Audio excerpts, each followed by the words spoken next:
Welcome back to Dr. Vipin's Biotech and Bioinformatics classroom. And today we start with lecture number 5 in the Python series. And in this lecture, we extend on what we've learned about strings in Python and use string functions to analyze a DNA sequence. So basically, we are going to take DNA sequence as input from the user, and then we check for the composition of the DNA sequence in terms of the total number of A, T, G, and C that are there, and then also look for the GC percentage in the DNA sequence, right? So let's get started. First, we take the input from the user. So I'm sure from the previous lectures, you know the syntax for taking input from the user. So here you are, we say DNA is equals to input in round brackets and double quotes, enter a DNA sequence. And then we kind of decorate it with a colon and we leave a space and then close our quotes and the round bracket here, right? So when you run this part, it will prompt the user to input a DNA sequence.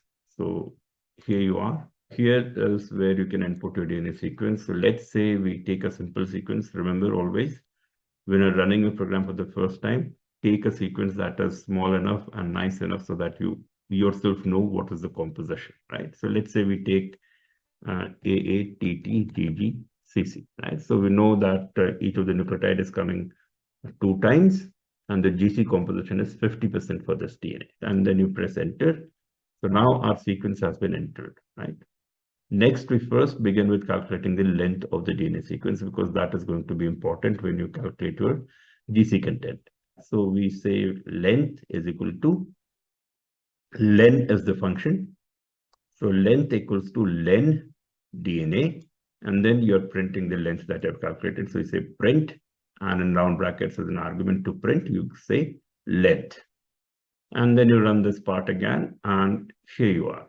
You get a length of 8 nucleotides. And I'm sure from the previous lecture, you should also remember that anything that is given as input through the keyboard is a string by default, right? So therefore, when you enter your DNA sequence, it is going to be treated as a string. So all string functions can be applied to the input DNA sequence. When you ask the user for input, the user may input in the uppercase or lowercase. So we don't want to keep any confusion while calculating the ATGC composition or the GC composition. So what we'll do is we'll convert the string into uppercase. So for that, the function that we use is upper. Right? We say DNA is equal to DNA.upper, and in round brackets, we do not give any arguments. This will convert whatever the string that has been input by the user into the uppercase letters. And then, of course, to confirm that this has been done, you print the DNA again. So here we are, we have anyways given in the uppercase, so it should not be a problem. But in case you'd given it in the lowercase, you could then, convert it to uppercase again. So you run this part again, and here you are, right? So let me also show you what happens when you give it in the lowercase. So let me go back here and let me close this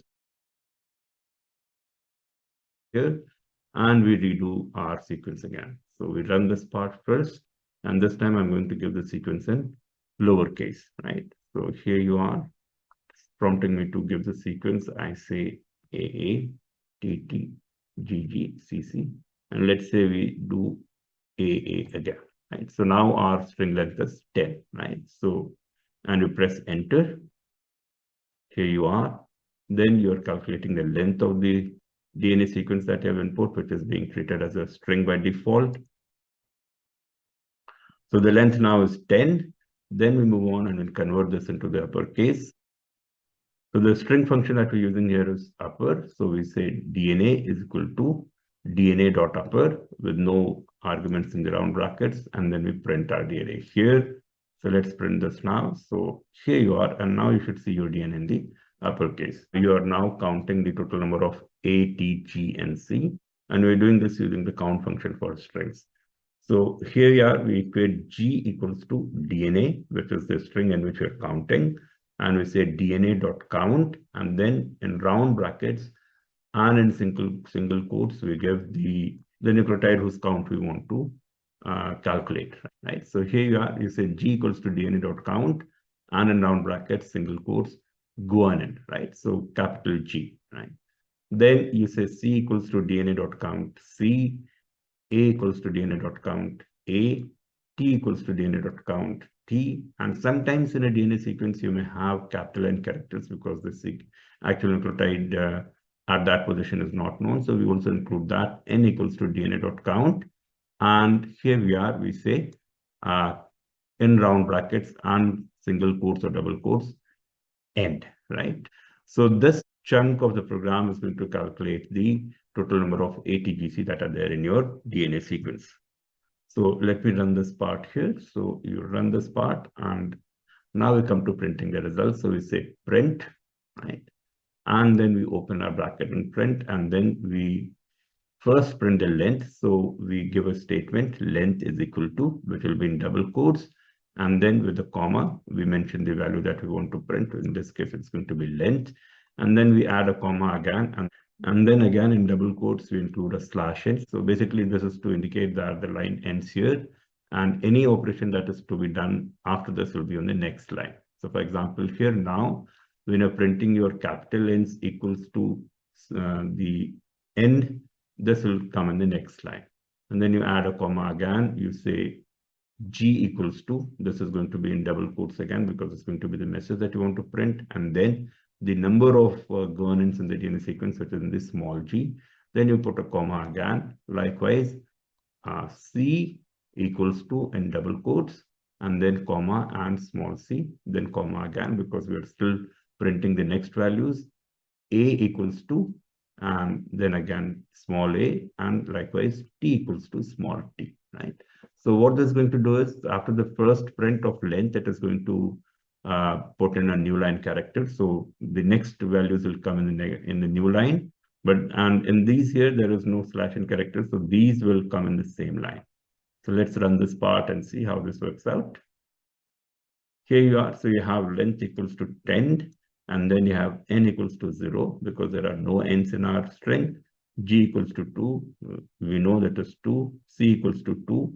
A equals to 4, and thymine equals to 2. Right? What we can also do is, there is no separator between G, C, A, and T. You could include a comma in the string itself.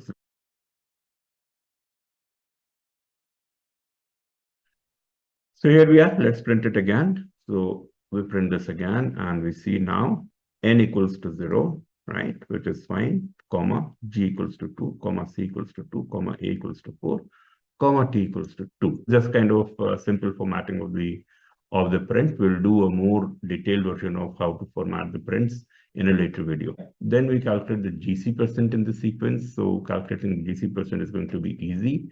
You simply say GC is equal to, and then G plus C divided by the length of the DNA, and then you close your corresponding brackets, and then this has to be multiplied by 100 to get the percentage, right? GC content equals to 40%, right? So we know there are 4 G plus C nucleotides, and our length of DNA is 10. So therefore, 4 by 10.4 into 100, which is 40, right? So this is going to be 40%, right? Now, let's just extend this a bit, and let's see if you want to convert this DNA sequence into an RNA sequence, how you can do that. So you know the difference between the DNA and RNA sequence is going to be in terms of the thymine being replaced by uracil. So we could use the string function replace to replace individual characters or a substring in the DNA sequence here. So we say RNA equals to DNA dot replace, and as an argument to the replace, we in the round brackets we mentioned that thymine is to be replaced by uracil, right? So thymine in double quotes, comma, what is the replacement that you want to propose? So here you say uracil. So when you run this part now, you'll get your RNA equivalent of your DNA sequence. So let's print the sequence here. So we say print, and again, and as an argument to print, first we give a statement in double quotes. This will be printed as such. So we say RNA sequence, and then we give a comma, and we mention the actual value that you want to print. That is going to be RNA here. So you run this statement now, and you get your RNA sequence AA, and then we had initially TT, which is replaced by uracil. So UU, GG, CC, AA. Right? So this is going to be our RNA sequence now. Now let's also extend this further, and let's say you want to search in your sequence whether there is a start codon or not, right? So if the start codon is there, you would want to know the position of the start codon. So basically what you're doing here is you're wanting to look for a substring within a larger string. So the function that is used to find out a substring within a string is the find function here. So we're going to use the find function to check what is the first occurrence of our start codon within our RNA. First, of course, whether it is present or not. If it is present, what is the position? So here you are. Let's say you start with this. You say start equals to RNA.find. And then in round brackets, you give your argument substring that you want to search for in this string. In this case, it is going to be AUG within double quotes, right? And then you print, in case you find one, you say print start. So when you run this part, we know in our sequence, we have given, so if you remember our sequences AA, so if you remember our sequences AAUU, GG, CC, AA. So we really do not have an AUG here. So when you run this part, you will get a value of -1. -1 indicates that the substring that you're looking for in this string has not been found, right? So let's re-input our sequence so that we have a start codon in the sequence and then rerun this part. So let's go back to inputting the DNA sequence here. So here you are. Let me close this out. Let me close all the outputs here because we'll be anyways doing it again. Let me close this and let me close this and this as well, right? So now we come to redoing our sequence here. So let me first run this part and input a DNA sequence. And let's say, so remember you are going to input a DNA sequence and which will then be converted to mRNA, where you'll be looking for AUG. So we need to include some ATGs in our sequence, right? So we'll say, let's say we start with AA, ATG, CD, ATG, and then CC, and then ATG, AA, right? So here we are. This is our sequence here. And we'll now run this and convert it to RNA first and look for the start codon in the sequence. So you press enter. So this is our DNA sequence now. This is slightly bigger, and then we calculate the length of the sequence. So this length is 21, all right. Then we convert it into uppercase. This is already in uppercase, I guess. So it should not be a problem, but in case we had given it in lowercase, it would get converted to uppercase. Then we count the ATGCs here. So you run this here and you count the ATGCs. Then you print your ATGCs. Here you are. So in this case, n equals to 0, g equals to 6, c equals to 5, a equals to 7, and t equals to 3, right? So this is your 21, 3 plus 7, 10, 5, 15, and 6, 21, right? Then, of course, you calculate the GC percentage here. So you say run here, and then you print your GC percentage. So here you are. The GC percent for this is 52.38%. Then we convert it to RNA sequence. So we run this part again, and we're replacing all thymines with uracil, and we're printing our RNA sequence here. So here is your RNA sequence, right? So now if you see, you have an AUG here. This is the first one. Then you have another AUG here, the second one. And then you have a third AUG, which is going to be here, right? So this is a 5' annual sequence. This is a 3' annual sequence. By now, you must be knowing, if you're a biotechnology student, you would know that whenever you write a DNA, you write it from 5' end to the 3' end. So this is your starting, and this is where you are ending, right? So this is your 5' end here, and this is your 3' end here. All right, so now let's get back to work and look for position of the start codon, right? So we're looking at the first occurrence of AUG substring in a string. So here you are, you say start equals to RNA.find, and then in round brackets, you give your pattern that you want to search for in this string. And then you say print start. And now if you see, your AUG is starting at the in the string, it is starting at the third position, but this gives you a position of 2. That is because in Python, the indexing begins at 0, right? So therefore, this is the 0th position, the first position, the second position. So while printing the position of the AUG, you may prefer to write start plus 1, right? So let's do that, and let's run this one more time. Here you are. So now you get the correct position, that is 3. So the first occurrence of your AUG sequence is occurring at position 3, right? So this is your AUG, right? The third position, right?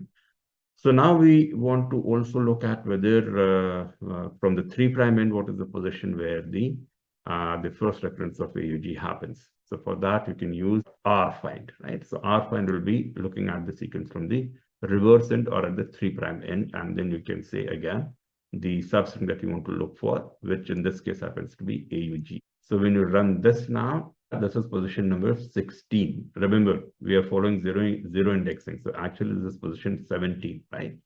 So here you are, if you look at 1, 2, 3, 4, 5, 6, 7, 8, 9, 10, 11, 12, 13, 14, 15, 16, 17, right? So this is actually the 17th position.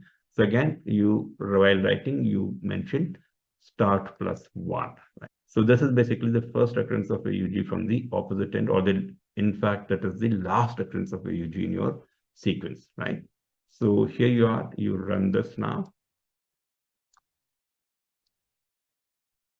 So this is now your 17th position, right? So next, let's say you do not want to start from the beginning of the sequence. You want to start out the occurrence of a particular substring from xth position onwards, right? So for example, here what we say is, this is going to start searching for pattern from X position onwards, right? So here we are. What we want to look at is from the 6th position onward, what is the first occurrence of AUG? So let's say you don't want to start searching your string from this first position itself. You want to start searching from the xth position onwards and look for the first occurrence of AUG. So here we are. We look at now the AUG from 6th position onwards. So when you mention this 6th, this is going to be counted from 0 here. So this is 0, 1, 2, 3, 4, and 5. And from this point onwards, it is going to check for the appearance of AUG. So if you see here, we will get this AUG now. We are looking at this AUG now. This is the first occurrence of the AUG from the point you mentioned in the string, right? So from 6th position onwards, this is the first occurrence of AUG.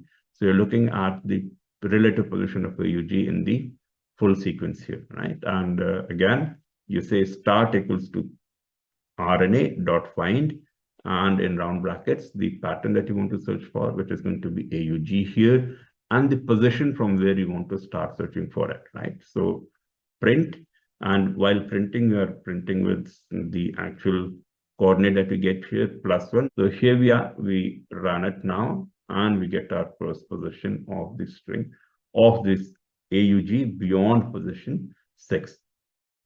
So here we are, we get 12. So let's check this out. So this is, if you were to count from 1 onwards, so this is 1, 2, 3, 4, 5, 6, 7, 8, 9, 10, 11, and then you have your 12, 13, 14, right? So this is your 12th position. And here is our AUG that we're looking for. From position 6 onwards, the first AUG comes at the 12th position, right? So this is how you can query your string and look for substrings in your sequence. So we stop here. What we've done in this lecture is to calculate the GC content of a DNA, also the composition of a DNA. And you might be wondering where it is important. So the first direct importance of this would be in your calculating the primer melting temperature, right? So if you were to extend this now, we could calculate the primer melting temperature by, so here we are now calculating the Tm of the primer, right? So we say Tm is equal to the formula is 4 into G plus C plus 2 into A plus T. So we say 4 asterisk G plus C, and then you say plus 2 asterisk A plus T, right? And then of course we'd want to print the TM, so we say print, right? And again, okay,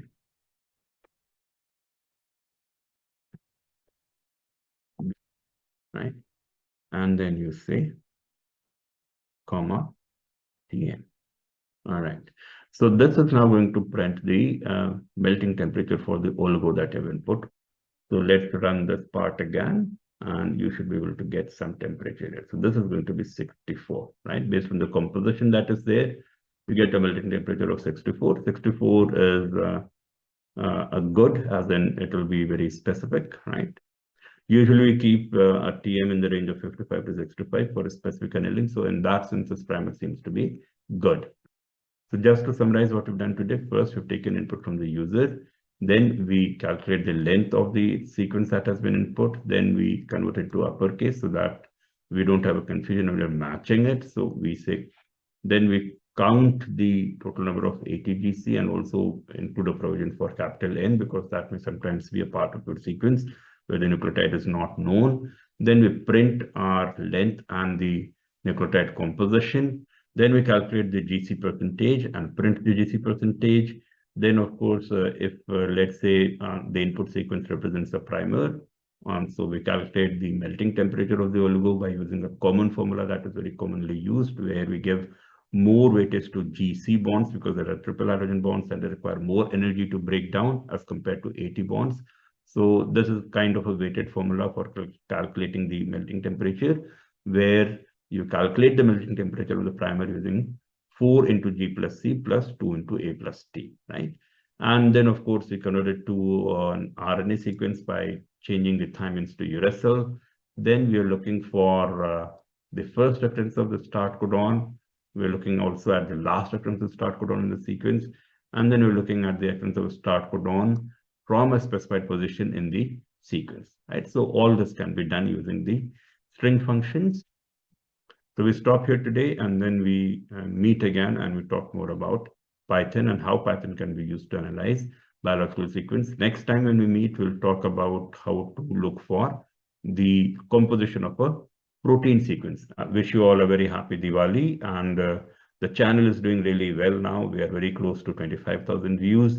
And my request to everyone, please drop in some comments and share the channel in your WhatsApp groups. Thank you very much. Right, we stop this here. New share can stop recording.